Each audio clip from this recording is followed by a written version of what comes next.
ಬಾತ್ ಮಾಡೋಕ್ಕೆ ರೆಸಿಪಿ ಬದನೆಕಾಯಿ ಕಟ್ ಮಾಡಿರೋ ಬದನೆಕಾಯಿ ಇಟ್ಕೊಂಡಿದ್ದೀನಿ, ಈರುಳ್ಳಿ, ಒಣಮೆಣಸಿನ್ಕಾಯಿ 2, ಚಕ್ಕೆ ಲವಂಗ, ಕರ್ಬೇವಿನ ಸೊಪ್ಪು, ಟೊಮೊಟೊ, ಕ್ಯಾಪ್ಸಿಕಮ್, ಅರಿಶಿನ ಪುಡಿ, ಕೊತ್ತಂಬರಿ ಸೊಪ್ಪು, ಕೊಬ್ಬರಿ, ಉಪ್ಪು, ಎಣ್ಣೆ, ಶುಂಠಿ ಬೆಳ್ಳುಳ್ಳಿ ಪೇಸ್ಟ್, ಮಸಾಲ, ಎಣ್ಣೆ,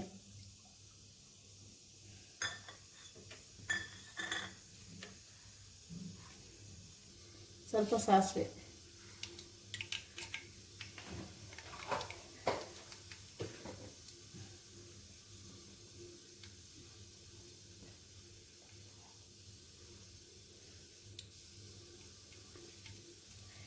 ಎಣ್ಣೆ ಕಾದ್ಮೇಲೆ ಸಾಸಿವೆ ಹಾಕಬೇಕು.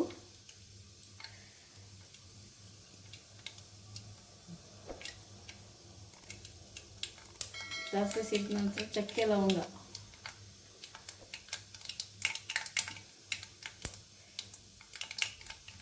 ಎರಡು ಒಣಮೆಣಸಿನ್ಕಾಯಿ,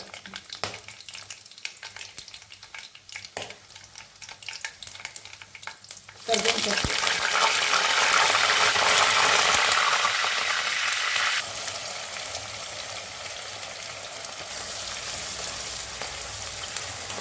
ಚೆನ್ನಾಗಿ ಮಿಕ್ಸ್ ಮಾಡಬೇಕು.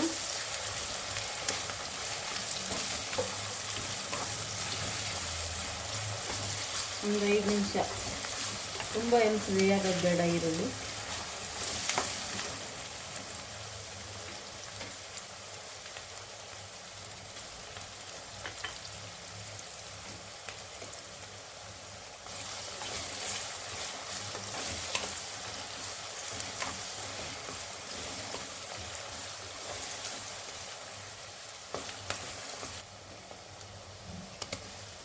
ಶುಂಠಿ ಬೆಳ್ಳುಳ್ಳಿ ಪೇಸ್ಟ್,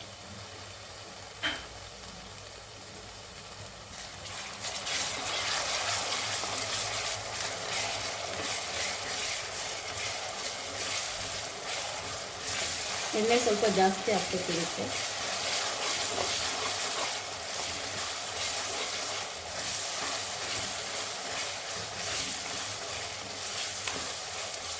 ಈರುಳ್ಳಿ ಏನು ತುಂಬ ಗೋಲ್ಡನ್ ಕಲರ್ ಏನು ಬರೋದು ಬೇಡ, ಮೀಡಿಯಮ್ ಕಲರ್ ಇದ್ದರೆ ಸಾಕು, ಸ್ವಲ್ಪ ಬ್ರೌನ್ ಇದ್ದರೆ ಸಾಕು, ತುಂಬ ಕಲರ್ ಬರೋದು ಬೇಡ ಈರುಳ್ಳಿ.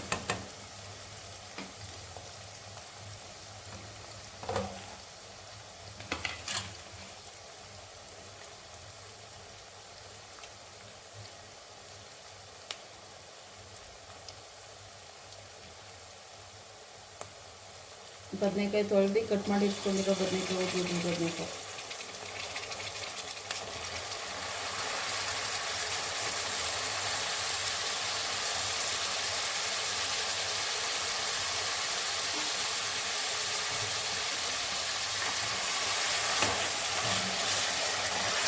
ಚೆನ್ನಾಗಿ ಬದನೆಕಾಯಿ ಈರುಳ್ಳಿ ಬೆಳ್ಳುಳ್ಳಿ ಪೇಸ್ಟ್ ಹಾಕಿದ್ಮೇಲೆ ಹಾಕಬೇಕು. ಎಣ್ಣೆ ಸ್ವಲ್ಪ ಫ್ರೈ ಆಗಬೇಕು. ಅದು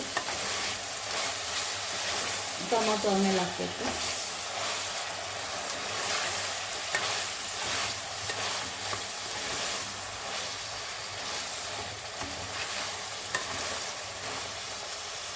ಬೇಗ ದಿಢೀರ್ನಂತ ಮಾಡ್ಕೊಬೋದು.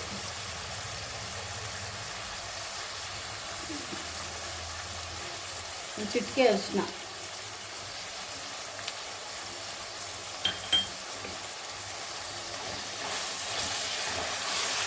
ಅರಿಶಿನ ಇವಾಗೆ ಹಾಕಿದ್ರೆ ಅರಿಶಿನ ಹಸಿ ವಾಸನೆ ಇರೋಲ್ಲ, ಎಣ್ಣೆಗೆ ಹಾಕ್ಬಿಡ್ಬೇಕು, ಇಲ್ಲಾಂದರೆ ಒಂಥರ ಹಸಿ ಹಸಿ ವಾಸನೆ ಬರುತ್ತೆ. ಆಮೇಲೆ ಹಾಕಿದ್ರೆ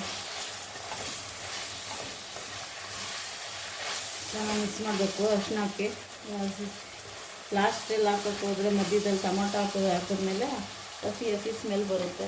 ಎಣ್ಣೆಗೆ ಹಾಕಿದ್ರೆ ಚೆನ್ನಾಗಿ ಹಿಡ್ಕೋಬೇಕು. ಚೆನ್ನಾಗಿ ಮಿಕ್ಸ್ ಮಾಡಿ ಒಂದು 2 ನಿಮಿಷ ಕ್ಯಾಪ್ ಮುಚ್ಚೋಣ, ಸ್ವಲ್ಪ ಸಾಫ್ಟ್ ಆಗಲಿ ಬದನೆಕಾಯಿ. 2 ನಿಮಿಷ ಆಯಿತು, ಮುಚ್ಚಳ ತೆಗಿತಾ ಇದ್ದೀನಿ.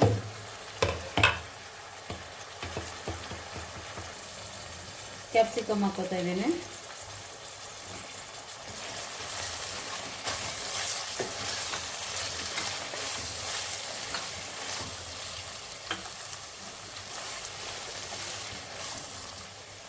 55 ಗ್ರಾಮ್ 2 ವಾಂಗಿಬಾತ್ ಪೌಡ್ರು,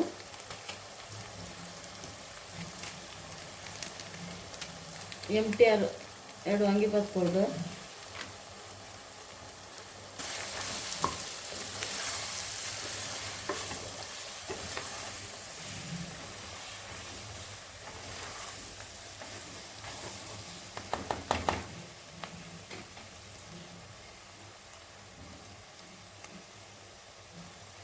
ಟೊಮೊಟೊ 1 ದಪ್ಪದು ಮೀಡಿಯಮ್ ಸೈಜ್,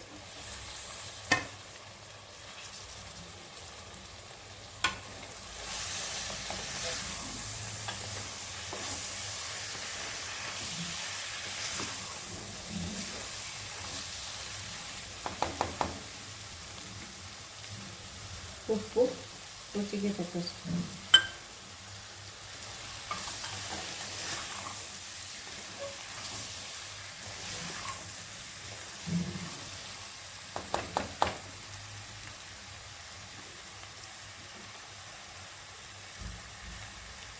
ಒಂದು 5 ನಿಮಿಷ ಟೊಮೊಟೊ ಹಾಕಿದ್ದೀನಿ, ಮುಚ್ಚಿಡಬೇಕು, ಸ್ವಲ್ಪ ಸಾಫ್ಟ್ ಆಗಬೇಕು.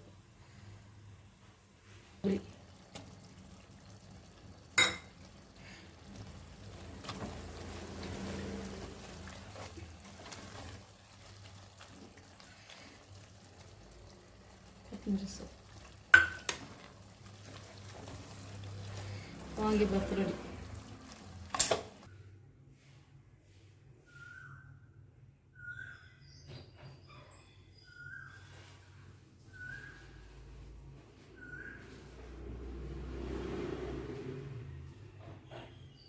ಬಿಸಿ ಬಿಸಿಯಾದ ವಾಂಗಿಬಾತ್